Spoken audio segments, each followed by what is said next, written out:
श्री कृष्ण, नमस्ते। मैं Pandit Brijesh Rawal, Hindu and Jain temple of Las Vegas से बोल रहा हूं। आप सभी का एवरी वेडनेसडे 6 o'clock के प्रवचन में आप सभी का हार्दिक स्वागत है। एवरी वीक हम लोग अलग अलग विषयों के ऊपर हम चर्चा करते हैं। तो हमारे हिंदू धर्म के अनुसार जो चीजें एज ए हिंदू हमें पता होनी चाहिए, ऐसे अलग अलग विषयों के ऊपर एवरी वेडनेसडे ऑनलाइन और टेम्पल में लाइव हम लोग प्रवचन करते हैं। तो आज का प्रवचन स्टार्ट करने से पहले भगवान को प्रणाम करके, भगवान की प्रार्थना करके, भगवान की आज्ञा लेके आज का प्रवचन हम स्टार्ट करते हैं। तो सभी लोग दो हाथ जोड़ के भगवान का नाम स्मरण कीजिए। शांताकारं भुजगशयनं पद्मनाभं सुरेशं विश्वाधारं गगनसदृशं मेघवर्णं शुभांगं लक्ष्मीकान्तं कमलनयनं योगिभिर्ध्यानगम्यं वंदे विष्णुं भवभयहरं सर्वलोकैकनाथम्। ओम पापापः महाविष्णवे नमो नमः। स्थापित देवताभ्यो नमः। प्रार्थना पूर्वक नमस्कारान् समर्पयामि। तो आज का विषय भगवान विष्णु के ऊपर है। तो भगवान विष्णु यानी नारायण के अवतार है। तो हम भगवान नारायण की पूजा कैसे करें, या उनके स्वरूप का वर्णन, या हम भगवान विष्णु का स्वरूप का वर्णन की चर्चा करें, दोनों एक ही है। तो सबसे पहले कलयुग के अंदर भगवान नारायण की पूजा क्यों करनी चाहिए, भगवान के स्वरूप का वर्णन क्या है, भगवान नारायण ने चतुर्भुज स्वरूप धारण किया तो वो क्यों धारण किया, भगवान के चतुर्भुज यानी 4 हाथ है, तो 4 हाथ के अंदर उन्होंने अलग अलग चीजें क्यों धारण की है, जैसे कि शंख, चक्र, गदा और पद्म भगवान नारायण ने क्यों धारण किया है।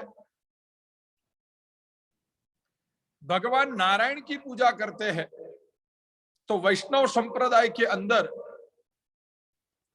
इंग्लिश में हम लोग यू लिखते हैं, तो यू शेप का तिलक भगवान नारायण की पूजा में क्यों किया जाता है।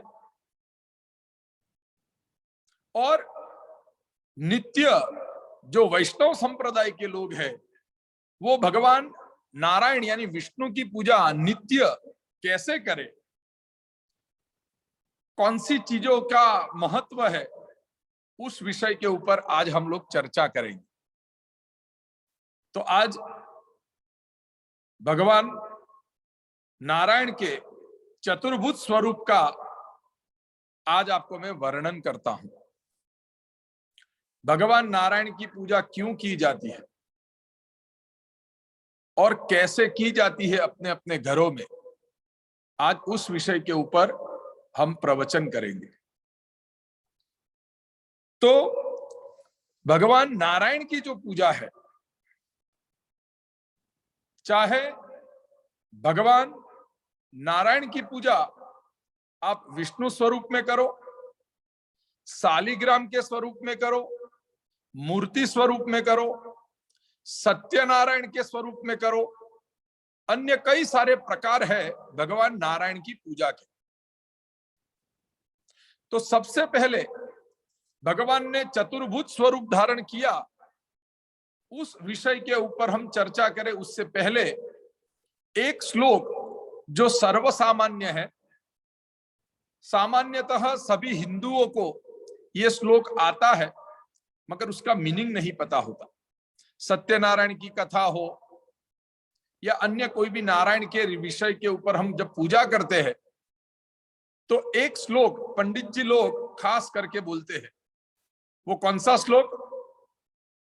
तो ध्यान का वो मंत्र है, भगवान नारायण के ध्यान का वो मंत्र का अर्थ जाने, उसके बाद अलग अलग विषयों के ऊपर मैं आपको प्रवचन करूंगा।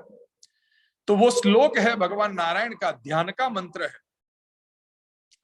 शांताकारं भुजगशयनं पद्मनाभं सुरेशं विश्वाधारं गगन सदृशं मेघवर्णं शुभांगं लक्ष्मीकान्तं कमलनयनं योगिभिर्ध्यान गम्यं वंदे विष्णुं भवभयहरं सर्वलोकैकनाथम। ये भगवान नारायण का यानी कि विष्णु भगवान का ध्यान का मंत्र है। तो पूजा करने से पहले हर एक देवी देवताओं का ध्यान किया जाता है। तो ये श्लोक का अर्थ क्या है? आप जब भी कोई श्लोक का मीनिंग जान जाओगे, उसका अर्थ आपको पता चलेगा, तो वो श्लोक सुनने में या वो श्लोक पढ़ने में या बोलने में आपकी श्रद्धा भक्ति और बढ़ जाएगी, क्योंकि आपको उसका अर्थ पता है। तो इतना सुंदर श्लोक है ये, उसके अंदर भगवान का विराट स्वरूप का भी वर्णन किया है। श्लोक में क्या कहा है? शांताकारम भुजग शयनम। भगवान नारायण की आप मूर्ति देखो, स्वरूप देखो तो कैसा है? शांताकारम। हे प्रभु, आपकी मूर्ति जो है वो, उसकी आकृति वो कैसी है? जो मन को शांति देती है, शांताकारम। दूसरा क्या कहा? भुजग शयनम। भुजग मीन्स सर्प।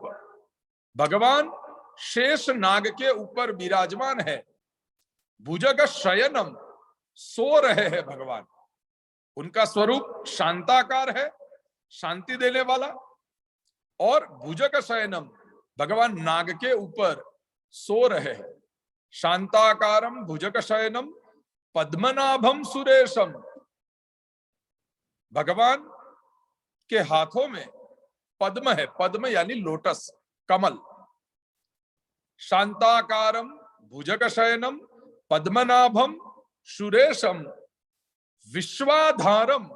हे प्रभु, आप पूरे विश्व का आधार हो। गगन सदृशम। हे प्रभु, आप गगन की तरह, गगन यानी स्काई, आपकी महिमा की कोई लिमिट नहीं है, स्काई लिमिट। मेघवर्णम। हे प्रभु, आपकी स्किन का कलर क्या है? तो मेघवर्णम। मेघ यानी क्लाउड। क्लाउड का जो लाइट ब्लू कलर है, ऐसे प्रभु आपकी स्किन का कलर है। मेघवर्णम शुभांगम। शुभांगम का अर्थ यह है शांत मुद्रा। जैसे शुभांग का दूसरा अर्थ यह है चंद्रमा। जैसे चंद्रमा का मुख सुंदर है, शांत है, उसको शुभांग कहते हैं। तो वो शब्द आया भगवान नारायण का ये श्लोक से। हे प्रभु, आप शुभांगम हो। आपको देखने मात्र से शांति भी मिलती है और हमारा शुभ होता है, यानी हमारा मंगल होता है। मेघवर्णम शुभांगम लक्ष्मीकांतम। हे प्रभु, आप किसके स्वामी हो? तो लक्ष्मीकांतम, भगवती महालक्ष्मी के आप स्वामी हो। मेघवर्णम शुभांगम लक्ष्मीकांतम कमल नयनम। हे प्रभु, आपके नयन यानी आपकी आंखें कैसी है, तो कमल नयनम, कमल के जो पत्ते हैं यानी लोटस के जो पत्ते हैं, ऐसी प्रभु आपकी सुंदर आंखें हैं। योगी फिर ध्यान गम्यम, ऐसा स्वरूप प्रभु जो योगी लोग नित्य आपका ध्यान करते हैं। मेघवर्णम शुभांगम लक्ष्मीकांतम कमल नयनम योगी फिर ध्यान गम्यम। हे प्रभु, योगी जिस तरह से आपका ध्यान करते हैं, क्यों? भव भय यानी जीवन के जितने भी जन्म जन्मांतर के पाप, भय, क्लेश, सभी का नाश करने वाला आपका जो स्वरूप है, उसका प्रभु में ध्यान करता हूं।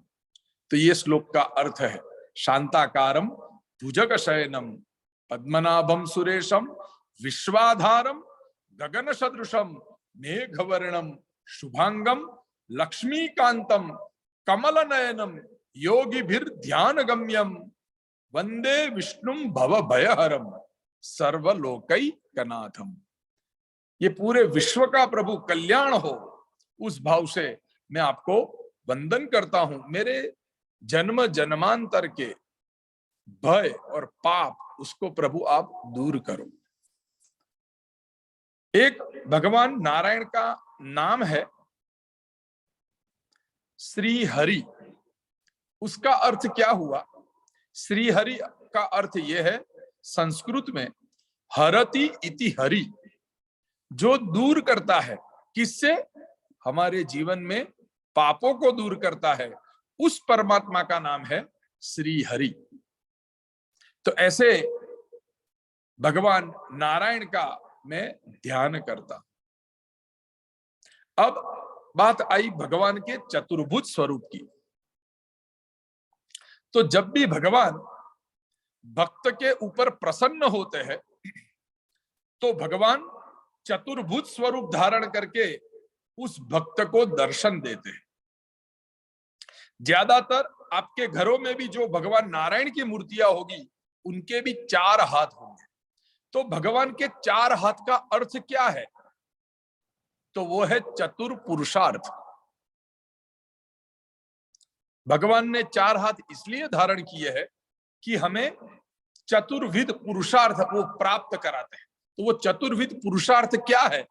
तो वो है धर्म, अर्थ, काम और मोक्ष।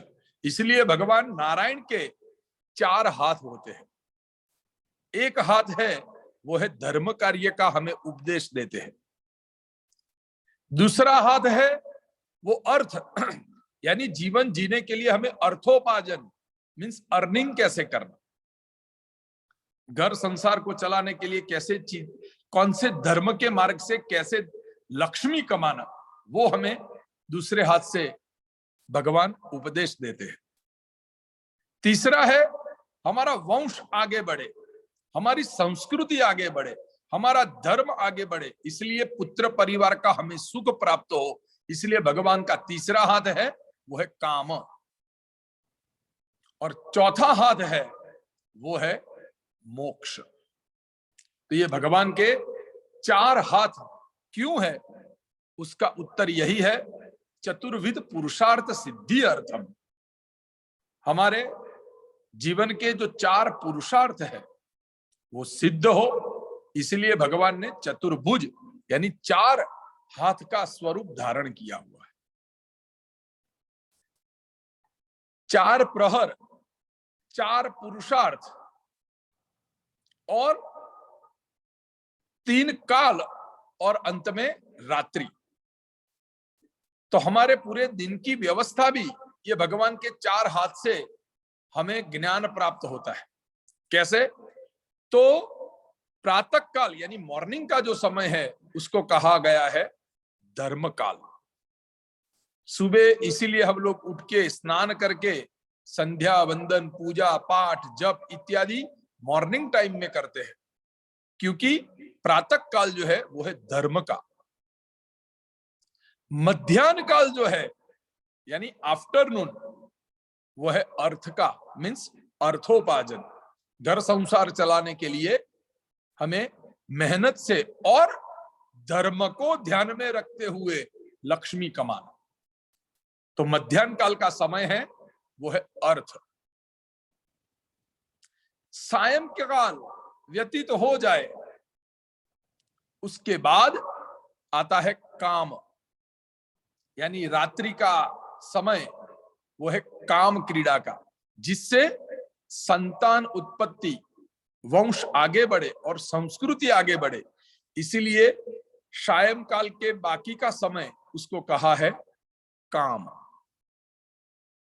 और रात्रि को सोते समय परमात्मा का नाम स्मरण करके पूरे दिनचर्या का जो भी हमने कार्य किया सुबह से लेके रात्रि तक, वो स्मरण करना, और उससे जो हमें फल प्राप्त होता है वो है मोक्ष गति। तो अंत में हमें मोक्ष की प्राप्ति होती है। तो सुबह का समय धर्म का, आफ्टरनून यानी मध्याह्न का समय वो है अर्थ का, और रात्रि का समय बताया है वो है काम का। तो धर्म, अर्थ, काम और ये तीनों का जीवन में आचरण करके मोक्ष गति को प्राप्त करना, इसलिए चौथा पुरुषार्थ है मोक्ष, मोक्ष गति को प्राप्त करना। तो इसीलिए भगवान ने 4 पुरुषार्थ को अपने हाथों में धारण किया है, धर्म, अर्थ, काम और मोक्ष। अब भगवान के चारों हाथों के अंदर अलग अलग चीजें हमें देखने को मिलती है, मगर उसका अर्थ नहीं पता। भगवान के 4 हाथ के अंदर 4 चीज आपको देखने को मिलेगी। चाहे कोई भी मंदिर में जाओ, भगवान नारायण की मूर्ति देखो चतुर्भुज स्वरूप की, या आपके घर के अंदर भगवान नारायण की, सत्यनारायण की मूर्ति होगी, फोटो होगा, तो वहां आपको 4 हाथ में 4 चीजें देखने को मिलेगी। शंख, चक्र, गदा और पद्म। शंख का अर्थ यह है, पहले तो ये समझ लो कि शंख कौन है, कितने प्रकार के शंख है। दक्षिणांग और वामांग 2 प्रकार के मुख्यतः शंख है। वैसे तो पांचजन्य, अग्निरेखी, ऐसे कई सारे अलग अलग पुराणों में शंख की आपको डेफिनेशन मिलेगी। जब महाभारत का युद्ध शुरू हुआ तो भगवान श्री कृष्ण ने शंखनाद किया था कि आज से, इस घड़ी से युद्ध शुरू हो रहा है। तो वो युद्ध शुरू होने के समय भगवान श्री कृष्ण ने जो शंख बजाया था, वो शंख का नाम है पांचजन्य। तो ऐसे कई प्रकार के अलग अलग शंख है। हम लोग घर के अंदर शंख अवश्य रखते हैं, शंख और घंटी। तो शंख 2 प्रकार के हैं, एक दक्षिणांग और एक वामांग। यानी राइट साइड का जो शंख है वो शुभ माना जाता है। जब आप बजाते हो तो जहां से हम फूंक मारते हैं उस साइड, यानी हमारी राइट साइड की ओर पानी रखने का प्रावधान हो, उस शंख को कहा जाएगा दक्षिणांग। और जब हम शंख बजाने के लिए फूंक मारते हैं, लेफ्ट साइड जो पानी रखने की व्यवस्था हो, ऐसा शंख हो, उसको कहा जाएगा वामांग। तो दक्षिणांग जो है शंख, वो कलयुग के अंदर उसकी पूजा करना, वो शंख का जल शरीर के ऊपर छिटकना, वो सबसे शुभ माना गया है। तो जो गृहस्थी है, जैसे आप और मैं, हम सब लोग गृहस्थी है, क्योंकि हम गृहस्था जीवन में हम हमारा जीवन पसार कर रहे हैं। तो घर के अंदर गृहस्थी लोगों को कौन सा शंख रखना चाहिए, तो वो है दक्षिणांग। तो दक्षिणांग कौन, किसको, किस शंख को कहते हैं, वो मैंने आपको बताया कि जहां से हम हवा डालते हैं और जिससे शंख की आवाज निकलती है, तो हमारी राइट साइड में पानी की व्यवस्था हो, शंख के अंदर हम पानी भर सके, ऐसा जो शंख है उसको कहा जाता है दक्षिणांग। तो ऐसे शंख घर में रख के उसकी पूजा की जाती है। तो शंख की पूजा, शंख है कौन? तो शंख जो है वो भगवान नारायण का साला है, यानी brother in law. Lakshmi ji का भाई वो है शंख। तो भगवान ने अपने साले साहब को धारण किया हुआ है अपने हाथों में। शास्त्र में यह कहा जाता है, जो शुभासीते है उसमें, कि आफ्टर मैरिज आपको अपने मन की बात किसी से डिस्कस करनी है और ज्ञान गोष्ठी करनी हो तो किसके साथ कर सकते हो? तो एक श्लोक में, एक सूत्र में लिखा है, सालको बुद्धिदायक। जो साला होता है यानी आपकी वाइफ का ब्रदर, उसको साला कहा जाता है। तो उसके साथ आप डिस्कस करते हो तो वो ज्ञान गोष्ठी होती है। मगर उम्र में वो बड़ा हो तो अच्छा है, तो अच्छी तरह से ज्ञान गोष्ठी कर सकते हो। तो भगवान ने एक हाथ में शंख यानी अपनी वाइफ जो है यानी लक्ष्मी जी, उनका भाई यानी नारायण का खुद का साला, उनको भगवान ने धारण किया हुआ है अपने राइट हैंड में। तो शंख नाद करने से परमात्मा अति प्रसन्न होते हैं। इसीलिए सनातन धर्म के अंदर कहा है कि आपके घर के अंदर शंख हो और शंख ध्वनि आप नित्य करते हो, सुबह या शाम या सिर्फ सुबह के समय, तो आपके घर के वाइब्रेशंस पॉजिटिव होते हैं, घर के वास्तु दोष दूर होते हैं। इसीलिए घर में शंख रखना चाहिए और नित्य पूजा करने से पहले शंखनाद करना चाहिए, जिससे नेगेटिव ऊर्जा, नेगेटिव एनर्जी घर से दूर हो जाती है। मगर कभी भी एक घर के अंदर दो शंख मत रखो। कोई कहेगा कि मैं दक्षिणांग और वामांग, जो मैंने आगे आपको बताया, दो प्रकार के शंख, तो कभी भी दो शंख एक घर के अंदर मत रखो, वो देवस्थान को दूषित करता है। इसीलिए ऑलवेज भगवान की पूजा में एक शंख ही रखो, एक शंख की पूजा करके एक शंख को बजाओ और घर में एक ही शंख की पूजा करो, चाहे कोई भी शंख हो, मगर घर में देवस्थान के अंदर एक शंख होना चाहिए।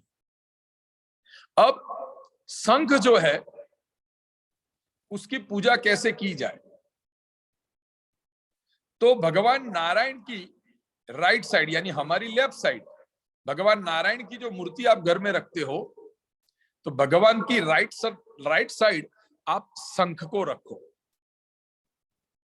तो जो फूंक मारने की जो जगह है शंख के अंदर, वो हमारी तरफ रहे और आगे का जो पॉइंटेड भाग है वो भगवान की तरफ रहे, ऐसे शंख को रखा जाता है। भगवान की पूजा शुरू करो उससे पहले शंख की पूजा की जाती है। शंख के अंदर ऑलवेज पानी भर के रखो। भगवान की पूजा स्टार्ट करने से पहले शंख में रखा हुआ पानी वो भगवान नारायण के मूर्ति के ऊपर 3 बार ऐसे राउंड लो। शंख हाथ में पकड़ के उसके अंदर पानी भरा हुआ होना चाहिए और 3 राउंड भगवान के मस्तक के ऊपर से घुमाओ। शास्त्र में एक श्लोक लिखा है, शंख मध्य स्थितम तोयम भ्रामितम केशवोपरि अंग मग्न मनुष्याणाम ब्रह्म हत्या व्यपोहतु। वो जल भगवान नारायण के ऊपर शंख के माध्यम से 3 बार घुमाओ और वो जल आपके मस्तक के ऊपर उसका छिटकाव करो, जिससे वो जल आपके ऊपर जब मंत्र के द्वारा छिटकाव होगा तो ब्रह्म हत्या व्यपोहतु, ब्रह्म हत्या समान कोई महापाप हुआ है उससे भी हमें मुक्ति मिलती है। इतना शंख के जल का प्रभाव बताया है हमारे धर्मशास्त्र में। तो बहुत ही स्ट्रॉन्ग पावर शंख के जल का है। तो इसीलिए भगवान की पूजा स्टार्ट करने से पहले शंख का जल आपके ऊपर छिटक दो, शंख को पानी से साफ कर दो। पानी निकालने के बाद नया पानी उसके अंदर भर दो और उसको चंदन से टीका करो शंख को, और हो सके तो तुलसी जी का पान वो शंख के जल के अंदर रखो। तो ऐसे शंख की पूजा की जाती है। तो शंख यानी भगवान नारायण का साला, तो भगवान ने उसको अपने हाथ में धारण किया है। तो एक हाथ में है शंख, दूसरा हाथ में भगवान के हाथ में है चक्र। तो उस चक्र का नाम है सुदर्शन चक्र। तो भगवान ने चक्र धारण क्यों किया है? तो अधर्म का नाश करने के लिए, धर्म की रक्षा करने के लिए भगवान ने चक्र धारण किया है, यानी सुदर्शन चक्र। तो भगवान नारायण के पास चक्र कैसे आया? जैसे भगवान के साथ लक्ष्मी जी की शादी हुई तो साथ में साले साहब उनको मिल गए, इसलिए भगवान ने अपने हाथों में धारण कर दिया शंख। मगर भगवान ने चक्र कहां से धारण किया? भगवान नारायण को सुदर्शन चक्र किसने दिया? तो उसके पीछे शिव पुराण के अंदर यह कथा है। भगवान नारायण के आराध्य देव वो है भगवान शिव, और शिव जी के आराध्य देव है भगवान नारायण। हरि और हर एक दूसरे के इष्ट देव है। भगवान नारायण ने हृदय से प्रार्थना की भगवान शिव को कि हे प्रभु, मैं आपका परम भक्त हूं, समय आने पे हे प्रभु आप मेरी परीक्षा करना कि मैं आपका सच्चा भक्त हूं कि नहीं। भगवान शिव ने मनोमन आशीर्वाद दिया कि समय आने पे प्रभु मैं आपकी परीक्षा करूंगा। श्रावण मास आया, भगवान नारायण ने एक अनुष्ठान किया कि एवरीडे 1000 लोटस यानी सहस्र कमल मैं भगवान शिव जी के शिवलिंग के ऊपर अर्पण करूंगा। भगवान नारायण पूजा करने से पहले तालाब में से 1000 लोटस काउंट करके लेके आते थे, भगवान शिव की पूजा करते थे, और पूजा के अंदर भगवान शिव जी के सहस्र नाम बोल के एक एक कमल भगवान नारायण शिव जी को अर्पण करते थे। श्रावण मास में 30 डेज थे, 29 डेज तक ये पूजा चली। लास्ट डे भगवान शिव ने नारायण की परीक्षा की। जब भगवान नारायण शिव जी की पूजा करने बैठे, पूजा के दरमियान 1000 कमल लेके बैठे थे। एक एक कमल पुष्प भगवान शिव जी के ऊपर शिवलिंग को अर्पण करते थे। ओम स्थिराय नमः, ओम स्थानवे नमः, ऐसे करके 999 यानी 999 नाम भगवान नारायण ने बोले। लास्ट नाम है शिव सहस्र नाम में ओम जगते नमः।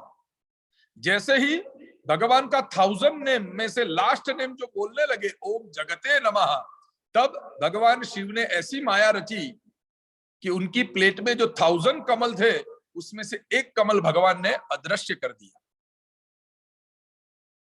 भगवान विष्णु सोचने लगे मैंने अच्छी तरह से काउंट करके 1000 कमल लिए थे और उससे मैं एवरी टाइम पूजा करता हूं, तो ये लास्ट कमल कहां चला गया। भगवान ने सोचा कि मैं खड़ा होके तालाब में से फिर से एक कमल लेके आऊं तो मेरी पूजा भंग हो जाएगी, क्योंकि मैं एकासन यानी एक ही जगह पे बैठ के भगवान को एवरी टाइम 1000 कमल पुष्प अर्पण करता था। दूसरा मन में विचार ये आया कि मैं किसी सेवक के पास आज्ञा करूं कि जाओ तालाब में से कमल लेके आओ, तो जो कमल लेके आएगा उसको वो पूजा का फल मिलेगा। ये तो धर्म संकट हुआ। नारायण ने ध्यान किया, विष्णु भगवान ने ध्यान किया कि ऐसा क्यों हुआ। तब भगवान को पता चला कि भगवान शिव जी ने आज मेरी परीक्षा ली है। खड़ा हो जाऊंगा तो पूजा भंग हो जाएगी, कि किसी के साथ में कमल पुष्प मंगवाऊंगा तो उस पूजा का फल मुझे नहीं मिलेगा। तब नारायण ने सोचा कि पूरा विश्व मेरे भक्त मुझे कौन से नाम से पुकारते हैं। तो भगवान नारायण को लोग कहते हैं कमल नयन श्रीपति पुरुषोत्तम प्यारा। हे प्रभु, आप कमल नयन हो, आपके नयन जो है, आपके नेत्र वो कमल की पंखड़ियों के जैसे है। तो भगवान नारायण ने अपनी राइट साइड की जो आंख है वो पूरी हाथों से निकाली और शिवलिंग के ऊपर समर्पित की। ओम जगते नमः ऐसे करके भगवान ने सहस्रार्चन पूर्ण किया। भगवान शिव प्रकट हुए, भगवान शिव ने उनको आशीर्वाद दिया। उस समय भगवान शिव जी ने कहा कि हे नारायण, मैं आपकी पूजा भक्ति और विनम्रता से मैं अति प्रसन्न हूं। तीनों लोकों की रक्षा के लिए हे नारायण, हे विष्णु, आज मैं आपको सुदर्शन चक्र देता हूं जिससे आप तीनों लोकों की रक्षा कर सको, अधर्म का नाश कर सको, धर्म की स्थापना कर सको, पाप का नाश हो और पुण्य का उदय हो। इसलिए हे नारायण, मैं आज की घड़ी में आपको सुदर्शन चक्र मैं आपको दान में देता। तो भगवान नारायण के हाथ में जो सुदर्शन चक्र है वो भगवान शिव ने दिया था अति प्रसन्न होके। इसीलिए तो शास्त्रों में कहा है त्रयाणाम रक्षायै स्त्रीपुरहर जागर्ति जगता। त्रयाणाम रक्षायै, तीनों लोकों की रक्षा के लिए भगवान शिव ने नारायण को सुदर्शन चक्र दान में दिया था। तो इसलिए भगवान नारायण अपने एक हाथ में चक्र धारण करते हैं और वो चक्र का नाम है सुदर्शन चक्र। भगवान नारायण के जितने भी प्राचीन मंदिर है वो हर एक मंदिर के अंदर प्रवेश करने से पहले वो प्रवेश द्वार के ऊपर भगवान का चक्र चिन्ह, सुदर्शन चक्र का चिन्ह वो वहां स्थापित होता है। जैसे इंडिया के अंदर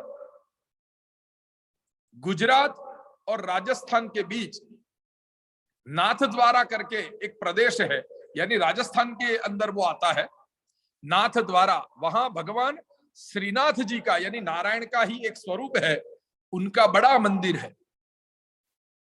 तो उस मंदिर के प्रवेश द्वार के ऊपर टॉप पे वहां सुदर्शन यंत्र, सुदर्शन चक्र के साथ वो रखा गया है।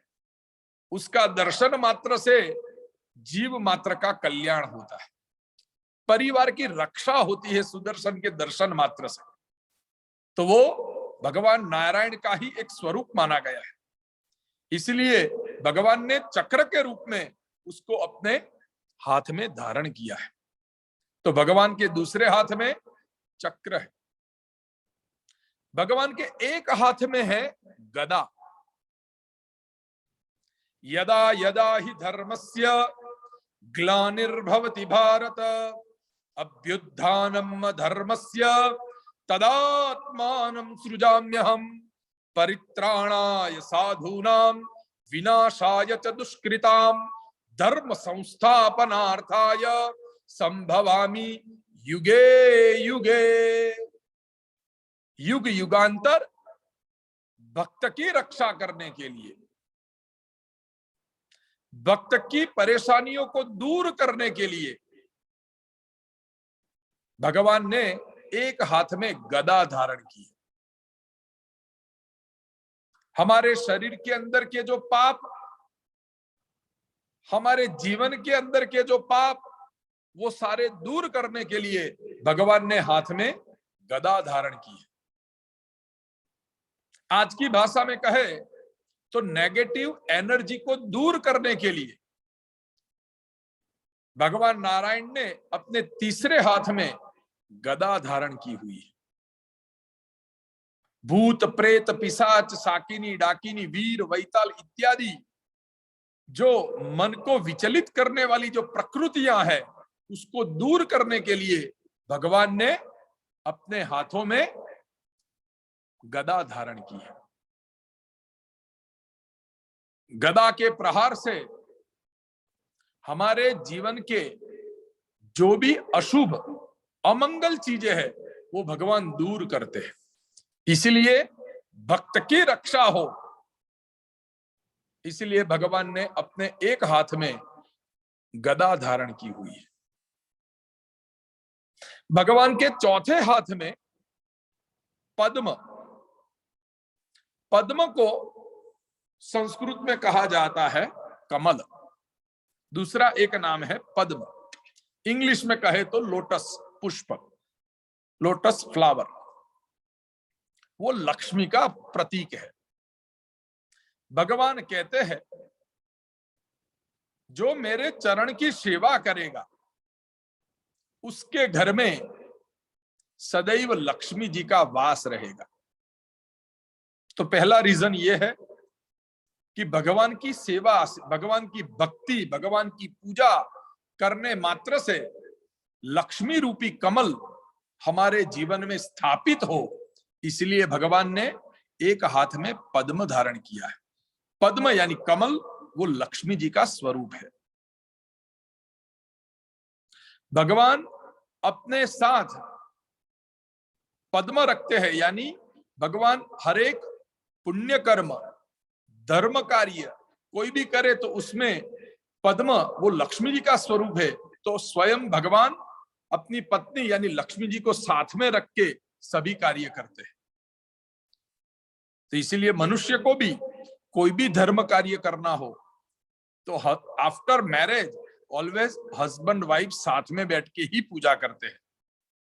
तो उसका प्रतीक है ये पद्म। जो भगवान की चरण की सेवा करता है उसके घर में पद्म यानी लक्ष्मी का वास होता है। लक्ष्मी जी जानते हैं कि मेरे स्वामी के आराध्य देव भगवान शिव है। लक्ष्मी जी ने भी नारायण को एक वचन दिया है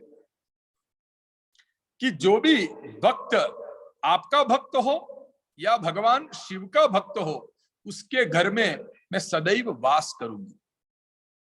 इसीलिए तो रामायण के अंदर रावण ने जब अभिमान होके शक्ति का प्रभाव दिखाने के लिए कैलाश पर्वत को उठा लिया था अपने हाथों से, उस समय अपने भक्त का अभिमान दूर करने के लिए भगवान शिव ने अपना राइट लेग का थंब थोड़ा सा कैलाश पर्वत के ऊपर दबाया और रावण की भुजा, हाथ वो कैलाश के नीचे दब गया।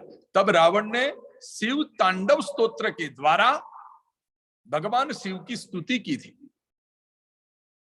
उस स्तुति के अंत में भी लक्ष्मी जी का जो वचन है वो रावण ने बोला था, क्या? पूजा अवसान समये दशवक्त्र गीतम। जो भी भक्त, शिव जी का भक्त, प्रदोष के समय, महीने में 2 बार प्रदोष आता है, फुल मून से 2 दिन पहले और अमावस्या के 2 दिन पहले जो त्रयोदशी होती है यानी 13 डे, उस दिन प्रदोष काल माना जाता है। तो जो भी भक्त प्रदोष का व्रत करता है यानी सुबह से शाम तक पूरा फास्टिंग करता है, शाम के सनसेट के समय शिव जी का पूजन करे, शिव जी का दर्शन करे या शिव जी के मंत्र की माला करे, उसके बाद वो अन्न ग्रहण करता है तो उसको कहते हैं प्रदोष का व्रत किया। तो जो मनुष्य प्रदोष का व्रत करता है उसके वहां अच्छे संतान प्राप्त होते हैं, उसको अच्छा ज्ञान प्राप्त होता है और उसके परिवार की भगवान शिव हेल्थ अच्छी रखता है। तो प्रदोष काल के समय जो भी भक्त शिव तांडव स्तोत्र सुनता है, शिव जी की पूजा करता है, अभिषेक करता है, लक्ष्मी जी ने कहा मैं उसके घर को सामने से प्रवेश करना चाहती हूँ, उसके घर में मैं प्रवेश करके परमानेंट उसके घर में मैं रहूंगी।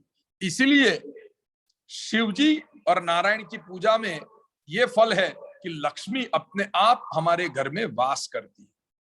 तो भगवान नारायण ने इसीलिए अपने चौथे हाथ में पद्म यानी लक्ष्मी जी का प्रतीक वो धारण किया है।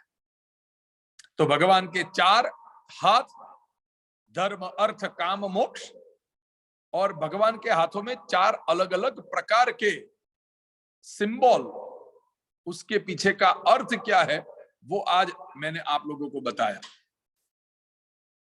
तो भगवान ने 4 हाथ रखे हैं धर्म अर्थ काम मोक्ष के लिए।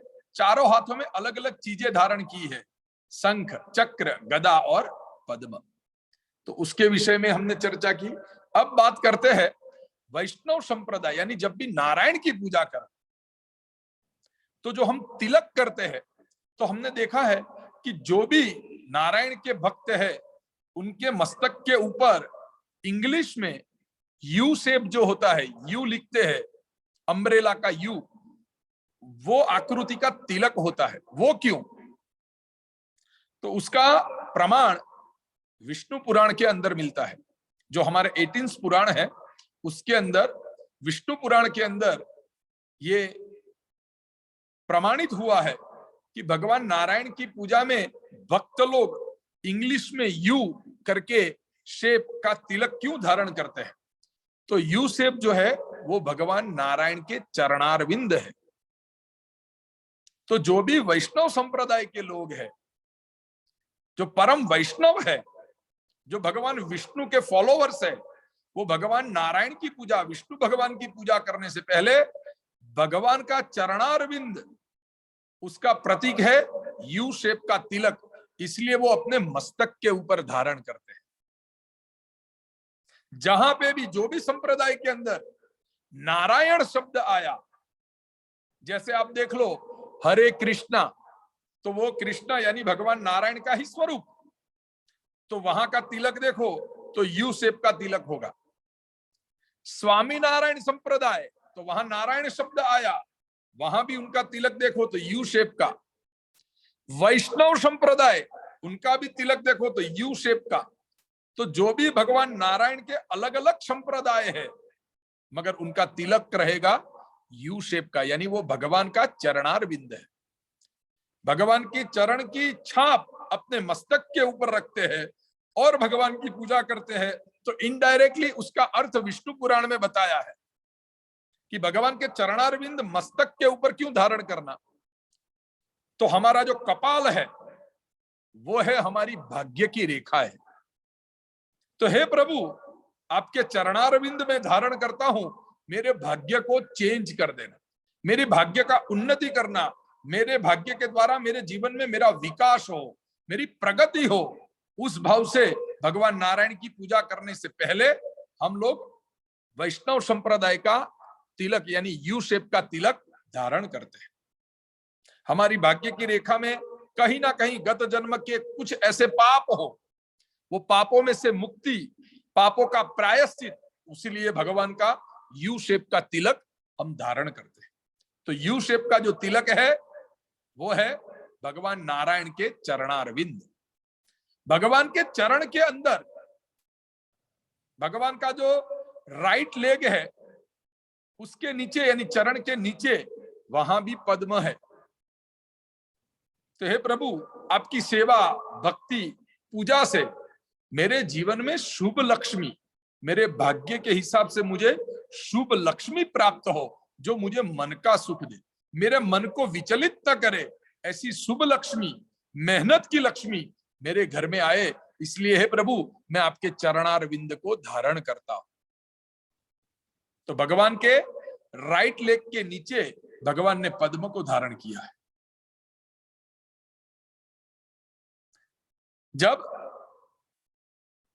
ऋषि मुनियों ने इकट्ठा होकर एक कंफ्यूजन क्रिएट हुआ था, ये बहुत सालों, हजारों सालों पहले की बात है।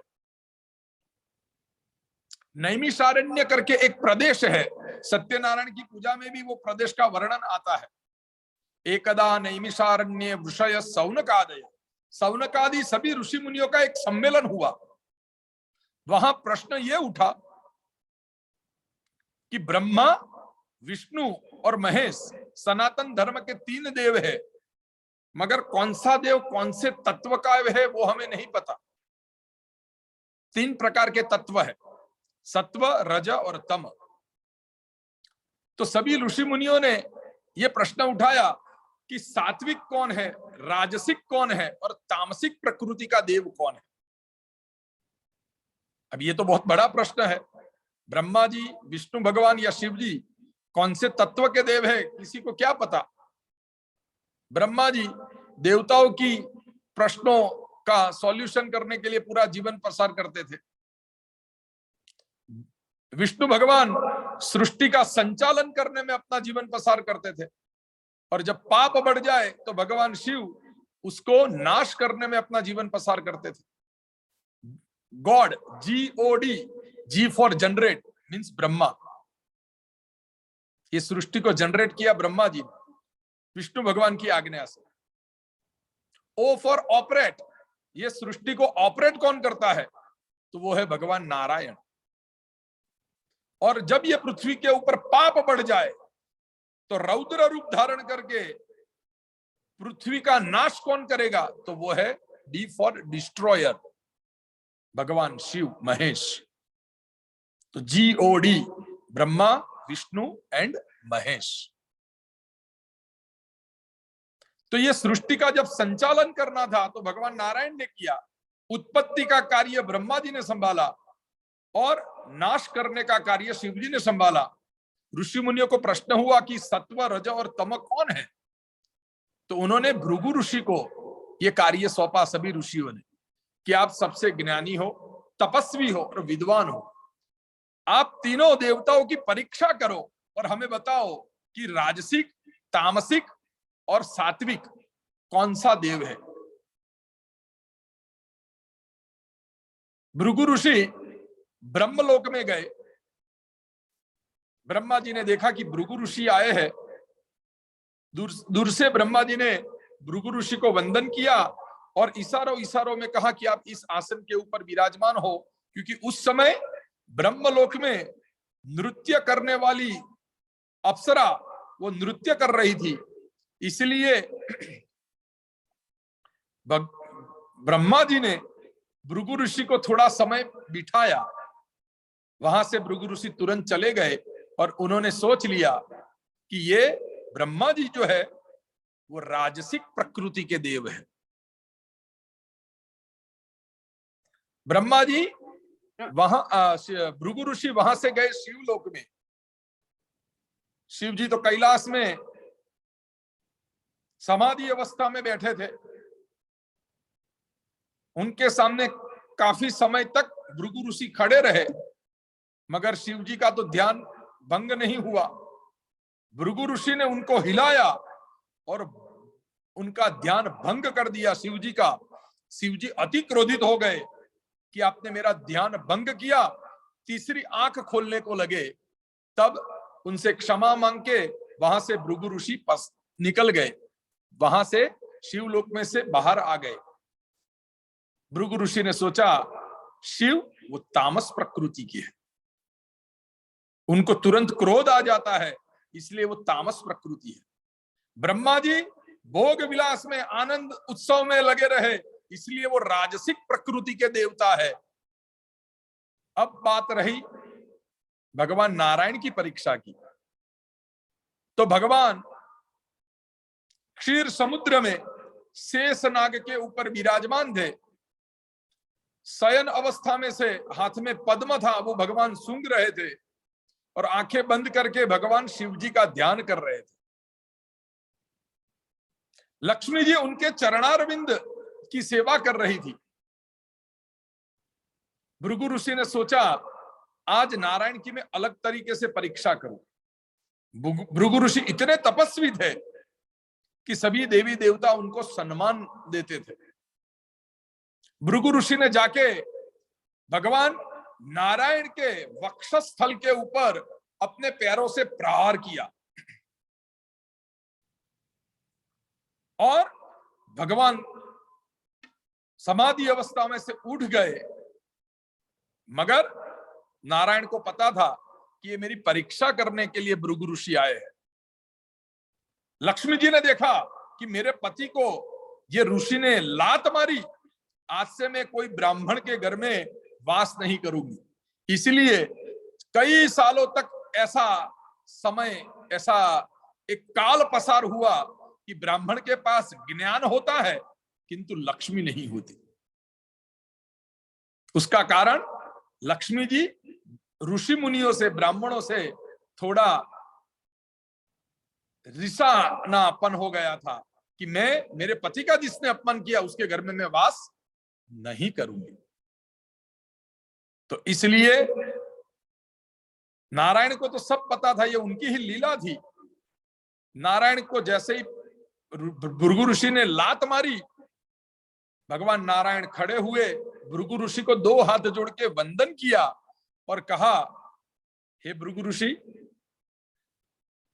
आपके इतने कोमल चरण और मेरी वज्र के समान जो छाती है, वक्षस्थल, उसके ऊपर आपके चरणारविंद का प्रहार हुआ, तो हे प्रभु आपके पैरों में कोई चोट तो नहीं लगी? आप चोट लगी हो तो मुझे क्षमा करना। इतना प्रहार करने के बाद भी नारायण क्षमा भाव से भृगु ऋषि के सामने आए। भृगु ऋषि ने 2 हाथ जोड़ के अपनी गलती की क्षमा मांगी कि प्रभु, सभी ऋषि मुनियों के कहने पे मैं आप तीनों देवताओं की परीक्षा कर रहा था, मगर हे प्रभु आप सात्विक देव हो, ब्रह्मा जी राजसिक देव है और शिव जी तामसिक देव है। तो इसीलिए कहा है कलयुग में हरि और हर की पूजा सबसे श्रेष्ठ है। सत्व और तम दोनों के बीच है रज, वो है ब्रह्मा। तो सात्विक प्रकृति का देव वो है भगवान नारायण। क्रोधित नहीं हुए और विनम्र भाव से भृगु ऋषि की प्रार्थना की, इसलिए वो सात्विक माने गए। तो कहने का अर्थ यह है कि जब भृगु ऋषि ने उनके पैरों का प्रहार किया, वो कथा आती है भगवान के रामा अवतार। जब परशुराम भगवान राम को पहचान नहीं पाए, तब भगवान ने उपवस्त्र धारण किया था।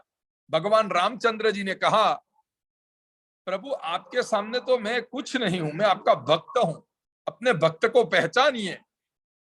परशुराम अति क्रोधित थे क्योंकि शिव धनुष का भंग हुआ था राज दरबार में, वहां परशुराम पधारे थे और रामचंद्र को वो पहचान नहीं पाए कि ये साक्षात नारायण का स्वरूप है।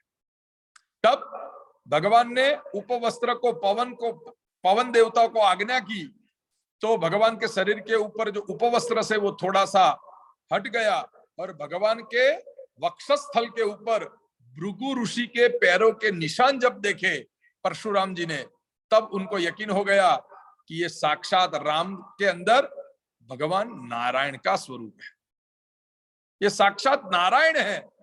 भगवान नारायण को पहचान लिया और परशुराम जी ने अपनी गलती की क्षमा मांगी। तो ये कथा है। अब आज का अंतिम विषय वो है भगवान नारायण की पूजा क्यों करना। तो कलयुग के अंदर कलौ केशव कीर्तनम, भगवान की भक्ति यानी भगवान के भजन करो, भगवान के मंत्र का निरंतर जाप करो, संकीर्तन करो, वो सबसे श्रेष्ठ पूजा मानी जाती है। हरि और हर में कोई भेद नहीं है, पहले वो समझ लो। भगवान विष्णु की पूजा कैसे की जाती है उस विषय के ऊपर हम चर्चा करेंगे। तो भगवान विष्णु की पूजा में सबसे पहले चंदन अति आवश्यक है, क्योंकि चंदन की लकड़ी उसका भी स्वरूप माना गया है साक्षात लक्ष्मी का स्वरूप। लक्ष्मी जी का यज्ञ करो, हवन करो, तो उसके अंदर चंदन की लकड़ियां यानी वुडन स्टिक का उपयोग होता है। तो भगवान नारायण की पूजा में चंदन का तिलक यानी चंदन होना अति आवश्यक है। कुमकुम का तिलक न करो तो दोष नहीं है, मगर चंदन अति आवश्यक है।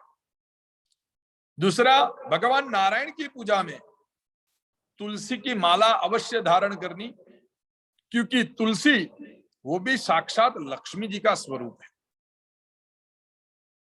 इसीलिए तो तुलसी पत्र के बिना भगवान भोग स्वीकार नहीं करते।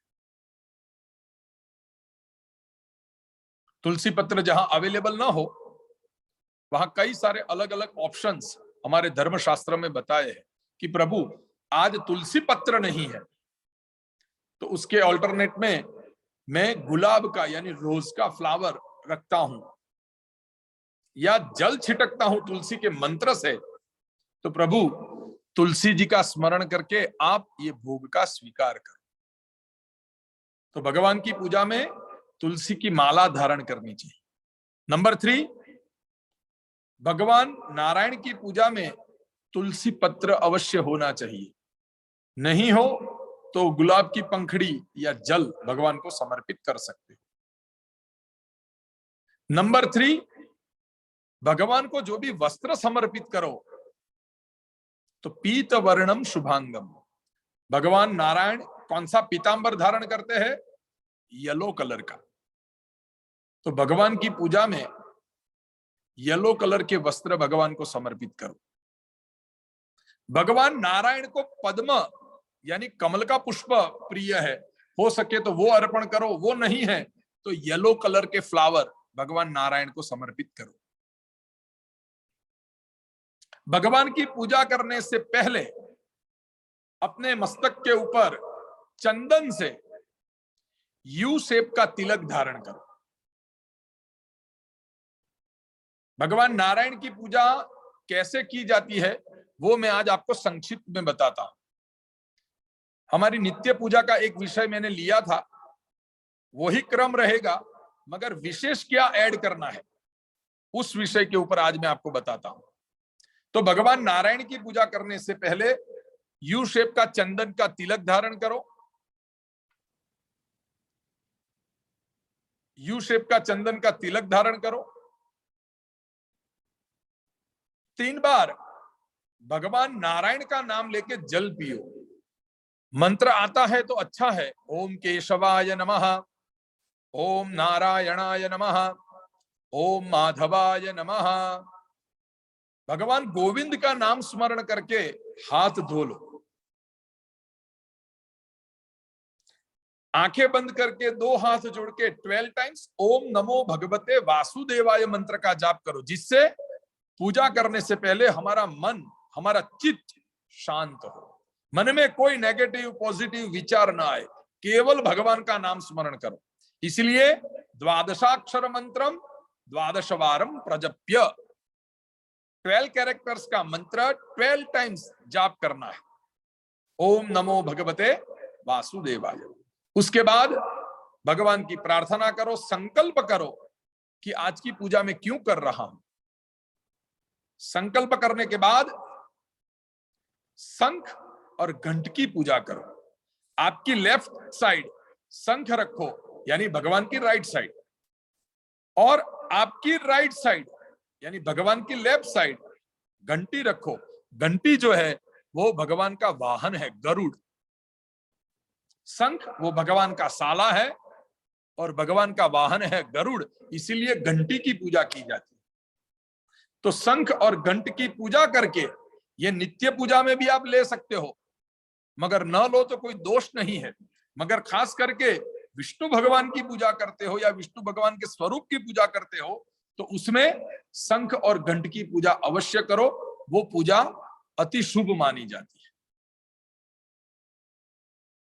फिर भगवान की षोडशोपचार पूजा जो आगे के प्रवचन में है, क्योंकि वो लंबा विस्तार है। ध्यान, आवाहन, आसन, पाद्य, अर्घ्य, आचमन, स्नान, वस्त्र, यज्ञोपवीत, गंध, पुष्प, धूप, दीप, नैवेद्य, तांबुल, दक्षिणा, प्रदक्षिणा और मंत्र पुष्पांजलि, ये 16 प्रकार के अलग अलग स्टेप्स है। उससे भगवान की पूजा करो, भगवान की आरती करो। अंत में 3 बार ओम विष्णवे नमः, ओम विष्णवे नमः, ओम विष्णवे नमः। पूजा के दरमियान के जो भी दोष है उसमें से निवृत्ति के लिए 3 बार ओम विष्णवे नमः, उस मंत्र का जाप करो।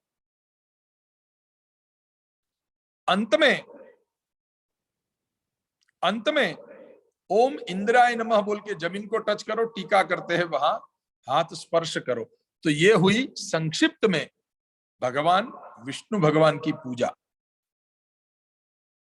तो आज का प्रवचन यहां ही मैं समाप्त करता हूं।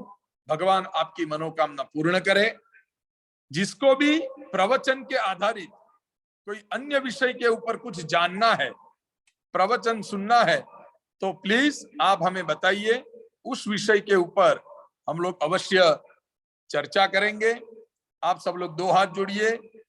आज की प्रवचन का मैं आपको आशीर्वाद देता हूं। कल्याणमस्तु शिवमस्तु धनागमोस्तु